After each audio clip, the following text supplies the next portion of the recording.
In an industry stuffed with marketing bullshit, empty promises, and shiny-suited liars, one woman's had enough. She knows what it's like to have the wrong clients, no money, and no time for fun.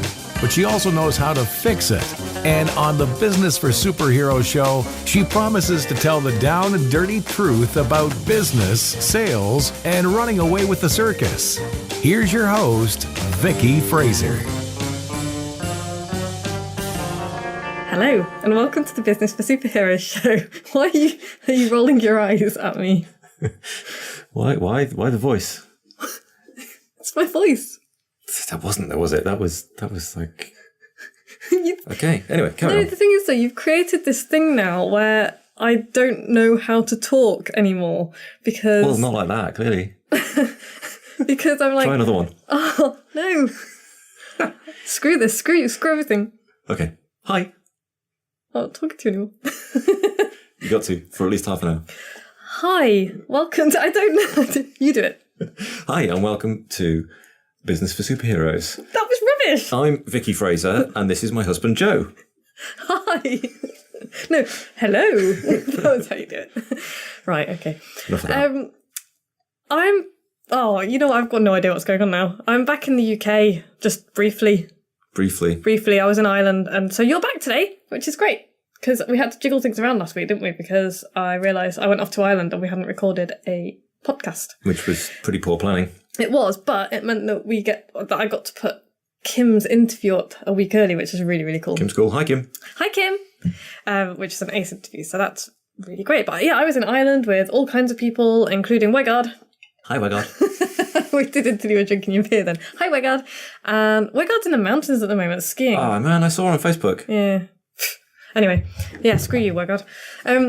So yeah, this week we are talking about personality types. Personality types. Yeah, and specifically we're talking about introverts and extroverts because I am an introvert. Joe, what are you?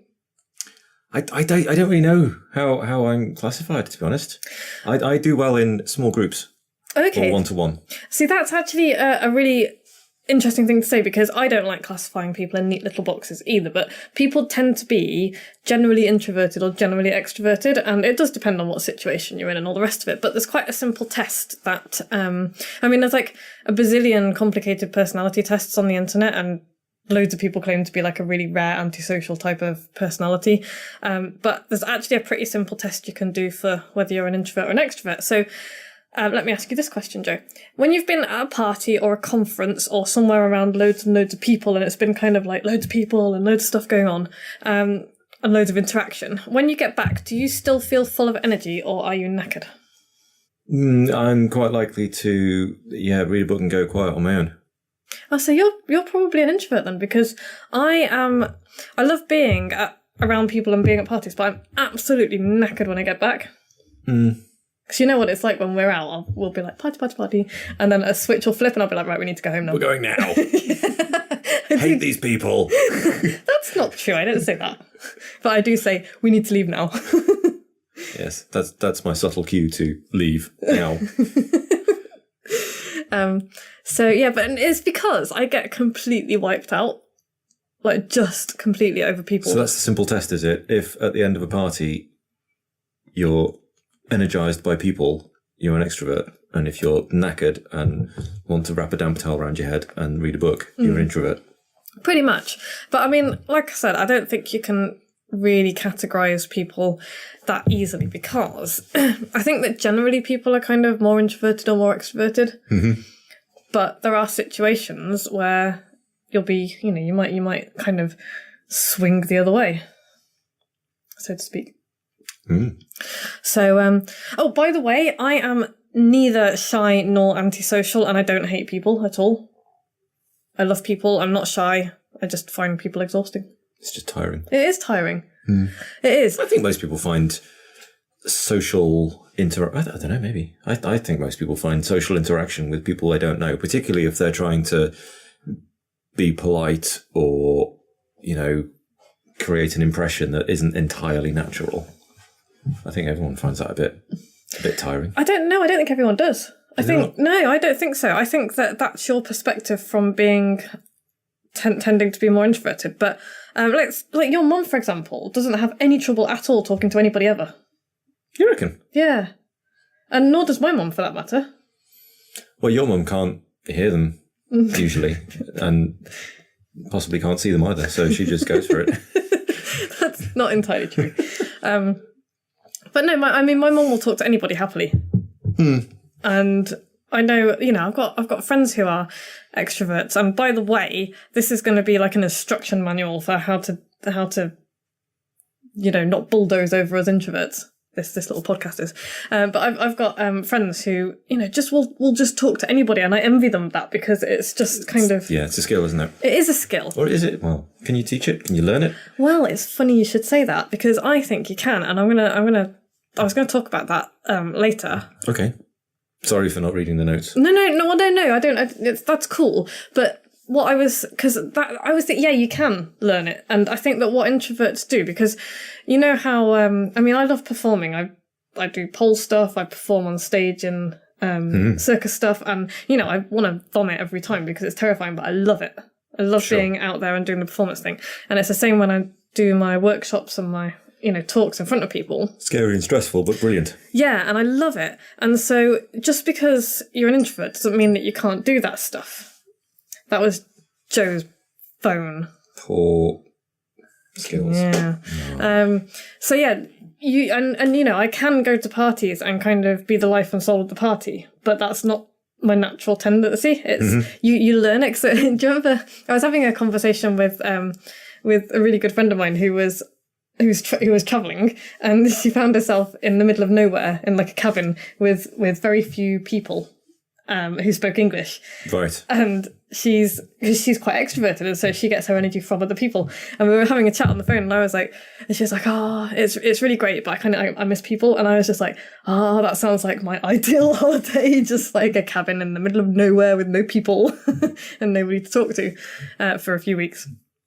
So it was kind of funny, but it got me thinking about the whole, I think what we do as introverts is we watch extroverts and we mimic them.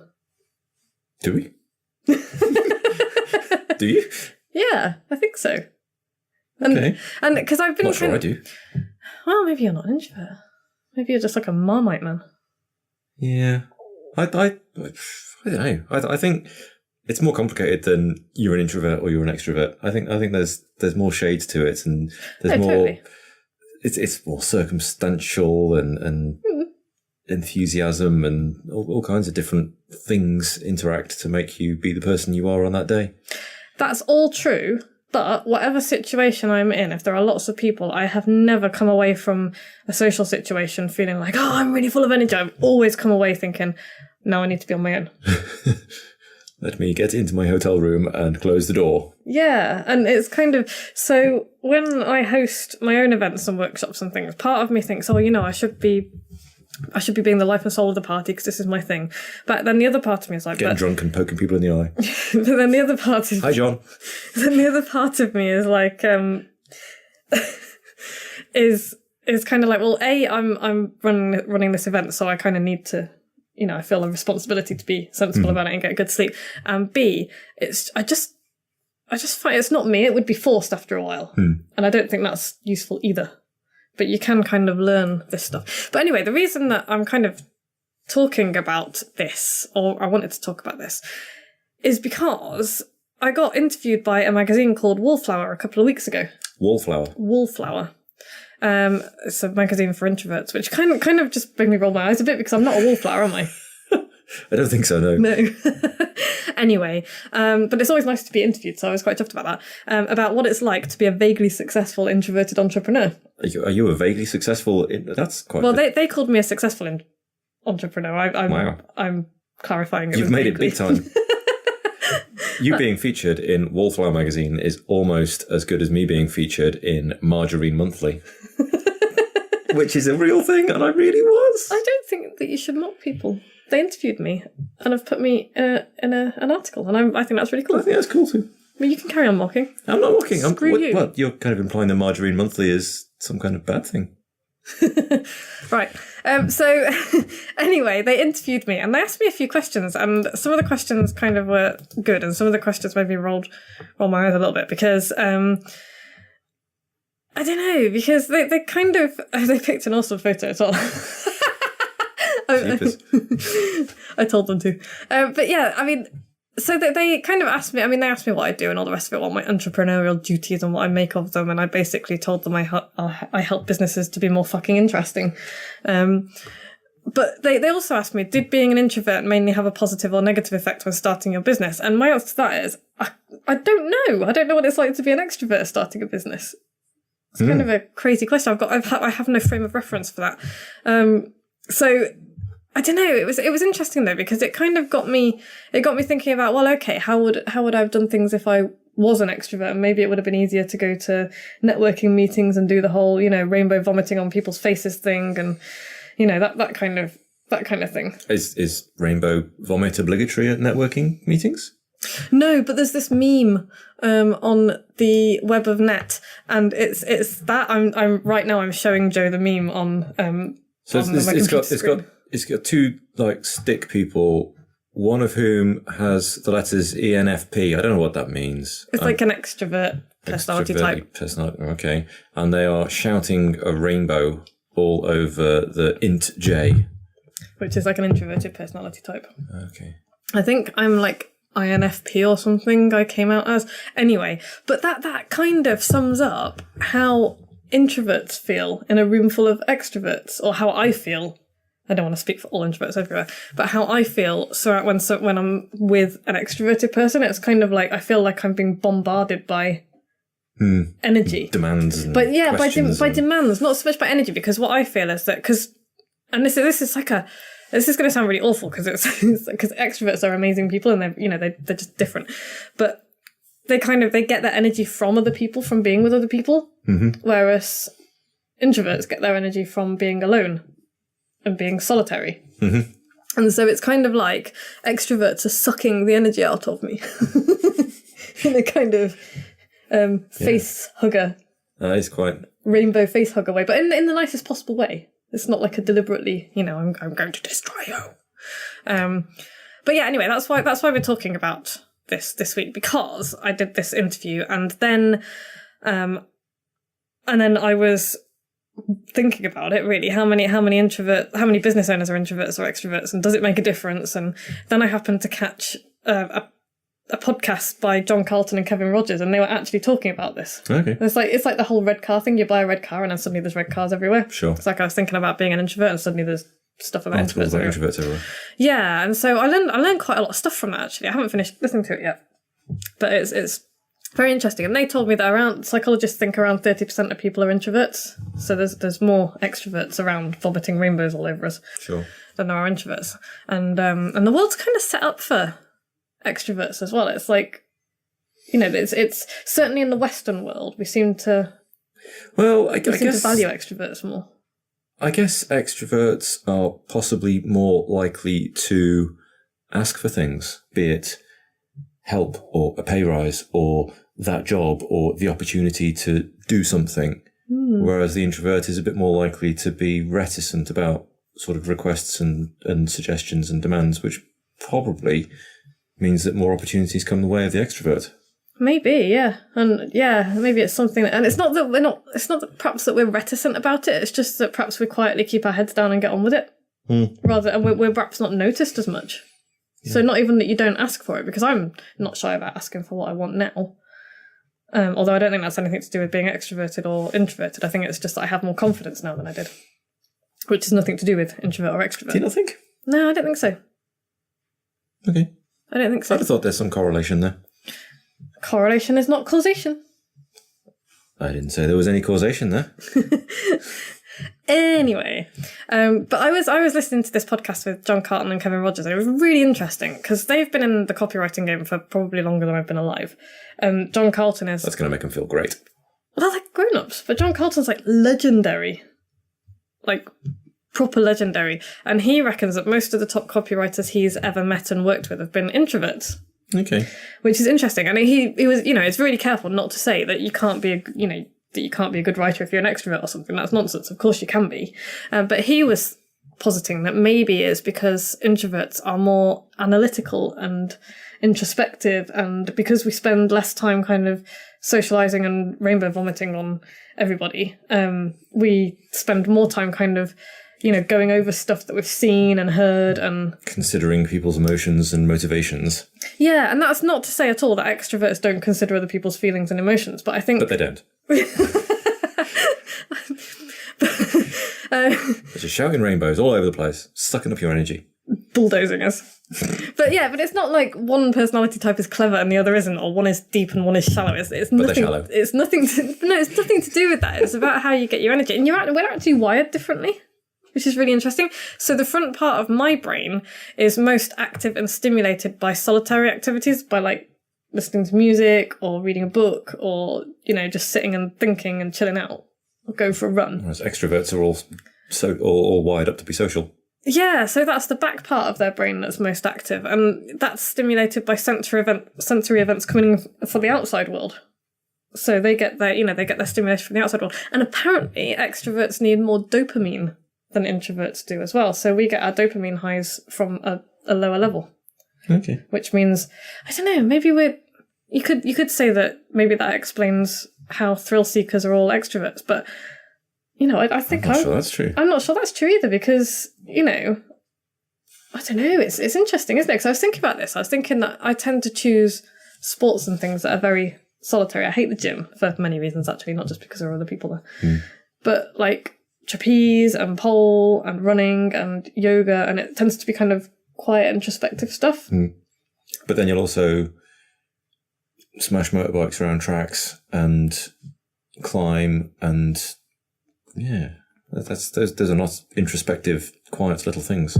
No, so it's interesting. I think everyone's a lot more complicated than just being lumped into, one category or another. But I do think it's interesting to think about from the point of view of being a marketer or a writer or a business owner who has to sell, because I think that's the introspective watchfulness of introverts perhaps makes it easier to empathise with people. Maybe.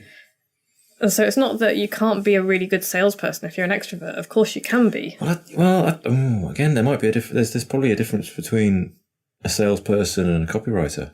Well, not really, because copywriting is salesmanship in print. That's all it is.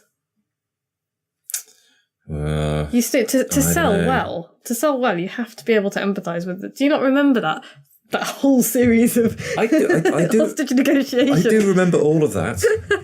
Every last word of it. But when I'm thinking about salesmen, I'm thinking about people who talk and get on with people really well, and they're like really enthusiastic about the thing they're selling, and they have all kinds of skills and techniques and all the rest of it. But they're usually quite extroverted. But are they though, really? You don't know how energized they're feeling when they get home. Perhaps they go and wrap a damp towel around their heads. That's what I'm saying. We learn this stuff. You learn behaviour based on, when you're a child, you learn acceptable social behaviour. And certainly the Western world tends to be, I don't know, it seems to favour, or not favour, but it seems to hold in high regard people who are extroverts. Whereas if you go to the East, the Far East, like China and Japan, people are much more reserved. Much more meditative and thoughtful. Yeah, exactly. So I think that we learn behaviour. I don't know how many introverts and extroverts there are in the Far East, but I bet there's an awful lot of people who have learned the behaviour because that's the acceptable behaviour. Okay. So that's kind of what I was getting at there. But I just find the whole thing really fascinating, personality types, and, whether somebody who's introverted will find it easier to get inside the heads of the people that they're trying to sell to. Whether they will, but then they face other challenges, like they find the kind of social stuff. Maybe the extroverts are just so busy flapping their gums they never pause for thought and don't ever notice what motivates anyone else. That seems to be my experience anyway. Send me an email. I would like to point out that I actually really like extroverts. I do too. And that I'm not, surprisingly for once, I'm not the one being an arse about an entire group of people. There's more of them than there are of us, Joe. It's all right, I can take them. But yeah, it got me thinking, okay, who else is introverted and famous? And there's loads of people that you wouldn't even think were. So like David Letterman and Johnny Carson, who are like big personalities. Kind of like, okay, so, what's your Saturday night going to be? People who pull people together and kind of make things happen. And it's like, rah! And it's like David Letterman and Johnny Carson, introverts. Yeah. Bloody Pete Townsend used to smash his guitar to bits on stage. And then he'd go and sit in a quiet room afterwards because he was an introvert, apparently. Did all the songwriting and all of everything. Whereas then you've got Keith Moon, who's clearly an extrovert. But that's another thing that John Colton and Kevin Rogers were saying, is that people who have problems with drugs and, pop stars and rock stars and things, they tend to be extroverted because it's kind of like, we're going to go and have fun with all these people and kind of do the thing. And they were saying that, when you're little and your mom says, oh, if all your friends went and jumped off a cliff, would you do the same thing? It's like the extroverts would, not because they're stupid lemmings or sheep or anything, but just because that's, it's the kind of social thing. Whereas introverts would be a bit more like, I'm not sure that's a very good idea. And we'd have to be kind of pushed. Yeah. Anyway. Interesting thoughts. But yeah, other famous introverts. The Steves, Jobs and Wozniak. Steve's Jobs? Steves, Jobs and Wozniak. Steve Jobs, Steve Wozniak. I was pluralising Steve. Pluralising Steve, sorry. For comedy and, Fail. Yeah. No, you fail. I fail. Bill Gates. Isaac Newton, but he was a weirdo. Why was he a weirdo? He was so strange. Just honestly, read about Isaac Newton. Okay. He was a very strange man. Oh, he did experiments on his own eyeballs, didn't he? That's not the only reason he was really strange, because a lot of scientists did weird experiments on themselves because they didn't have anyone else to experiment on. But he was weird for many reasons. Who else? Mark Zuckerberg. Okay. Steven Spielberg.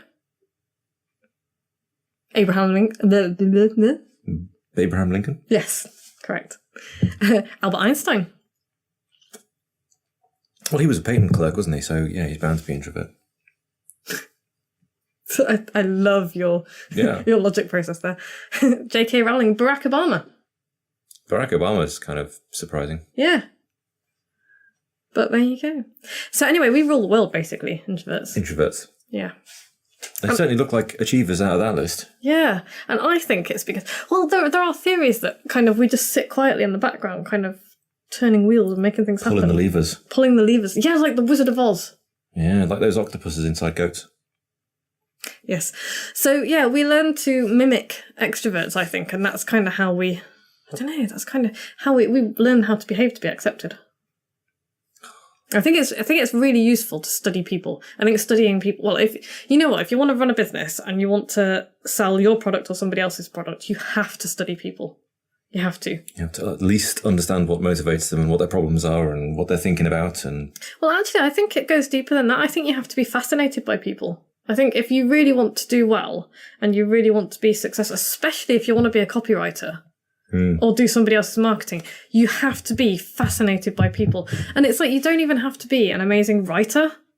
You have to understand what makes people tick, like really deeply understand it. Sure. And there's nothing more interesting than that for me, apart from quantum physics. But quantum physics does not buy anything. No, that's just for fun. Yeah. And jellyfish. They interesting, but they're shit at paying their invoices as well. Jellyfish. They really are shit. Yeah. But yeah, all of this kind of interest in sitting and watching, just watching people and observing, and I love people watching in airports. It's all really good for building empathy, and I think that maybe extroverts find it more difficult to do that, harder to get into other people's heads because they're kind of so busy having fun and doing the extrovert. Do you think we're stereotyping extroverts here? We're going to get a million emails from extroverts who are offended. Well, if they're offended, then frankly they can fuck off. But what? No, if you don't be offended, extroverts. Well, no, don't. I haven't said. Neither of us have said anything. If honestly, there are things in the world to be offended by, like abuse being hidden in the Catholic Church and genocide in Rwanda, and stuff that's actually bad. If you're going to be offended because two people on a podcast have said actually nothing offensive at all about extroverts, then frankly I can't help you. Okay. But what I am interested in is people getting in touch and telling me whether they think they're introvert or extrovert and telling me what they think about this. Because this is all psychology. It's all really subjective anyway. I mean, they can kind of look at the parts of people's brains that light up and say, yes, introverted people's brains work slightly differently because that's an observable, testable experiment. But all of the other kind of fuzzy stuff that I've been talking about, like you say, we don't fit into easily fit into specific categories, which really interests me. And so, if you're listening to this and you're thinking, well, I don't feel like I'm an extrovert, but I'm energized by people, then that's really interesting to me, because it's like, well, you know what, tell me about it. Yeah. Because apart from... Yeah, tell us more. Because for two reasons. Firstly, because I find it fascinating. And secondly, because it will help me to sell you stuff. No, but it's true. And, and I kind of laugh when I say that, and people might be kind of like, But you know what? If you run a business and you sell things to people, you need to be looking at this kind of thing. Because if you're not, then you're never, ever, ever going to do well enough to, I don't know. Depends what your goals are, I suppose. Maybe you're happy wobbling along. I don't know. So, yeah. Anyway, how long have we been? I have no idea. No, me neither. It's like, 25 minutes. That's just about right, isn't it? Jeepers. So, yeah, basically, tell us, are you an introvert or an extrovert? How does it affect you? Which is a stupid question, because what are you pointing at? You haven't noticed I've had a haircut? I really have not. It looks very nice. Had a haircut. Screw you. Anyway, carry on. Back with the podcast. And you've had a shave. I have. In my defence, I've seen you for like 30 seconds. Did you have that done? Did you have your haircut today? Mm-hmm. Well, I saw you for 30 seconds before we both went out. Fine. Right. See, if I'm offended at this by you not noticing these kind of things, that means when you're offended when I don't notice you've had a haircut, it's like a no-score draw. We're okay. Yeah, but I don't care if you notice that I've had a haircut or not. Cool. I'm not going to. So you're deliberately not going to notice that I've had a haircut. Yep. And I present to you, dear listener, the inner workings of Joe's mind. Right then. So tell us, are you an introvert or an extrovert? How does it affect you? How would you know? And you can read my interview with Wallflower magazine online if you're interested at tinyurl.com/superintrovert. Okay. Because their URL was ridiculous, honestly. Was it? Yeah, look at it. Hang on. Look. Joe UK Wallflower, HTT, Joe Co Wallflower. Oh, jeepers, yeah. Okay, we can't read that out. tinyurl.com/superintrovert. And next week, we're talking about stress. Are we? Yeah. And because people think it's like no big deal, but it really is. It's like brutal. It'll make your heart explode. And we'll also talk about my exciting trip to Cleveland, Ohio. Cleveland? Yeah, I always called it Cleveland ever since I was little. Oh, okay. So it kind of looks like Cleveland. Anyway, it might be snowing there. Cool. It's very exciting. And so what do I want you to do this week? I would like you to join the inner circle. Not you, because, Because why? Why do I want people to join the inner circle? Because, frankly, it's kind of also... I've had so many amazing emails from my guys the last couple of weeks. Nice ones the last few weeks, haven't you? Yeah. And I don't really know why. I guess because they get value. They do get value, and and I love them. And it's it's a safe space for ideas and getting your ass kicked to do more and achieve more. And the right stuff, not just generally busy work. And we'll talk about busy work next week as well. But I will help you get focused on the right thing and put your energy and resources into the place most likely to get results. And I will help you get rid of that panicky tight feeling in your chest that you get when you kind of don't know if you're on the right track or not, and you're just like, I've got, and you're kind of spinning around, and you've got that slightly kind of amphetamine bouncing from thing to thing that's going on, and you're like, I know I need to get stuff done, and I don't quite know what I need to do, and straighten it all out. Yeah, I will help you straighten that shit out, because I have been there, I have done that, and I know what doesn't work, and I know that it's strategies and principles, and I know how to get you to put your focus in the right place. And I will get you fucking doing that as well. businessforsuperheroes.com/inner circle. Yeah.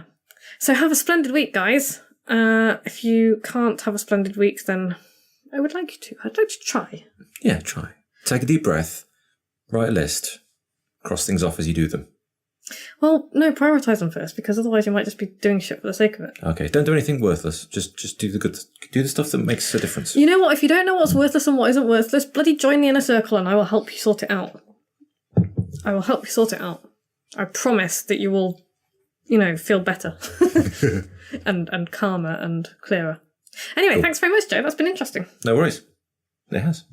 Bye. Bye. Like what you've just heard? Tell your colleagues, tell your friends, send them to www.businessforsuperheroes.com/podcast.